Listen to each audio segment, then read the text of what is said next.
контракты со статусом лидера АШЭХ получат разрешение работать до полуночи. Работа других будет ограничена до 10 вечера.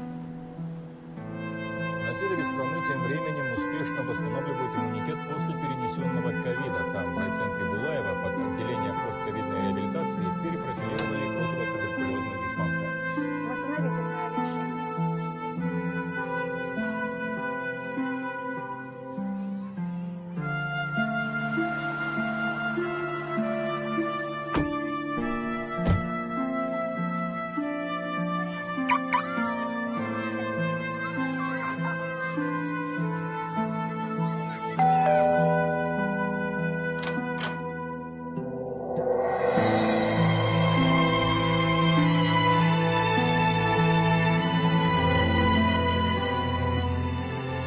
С любимыми не расставайтесь.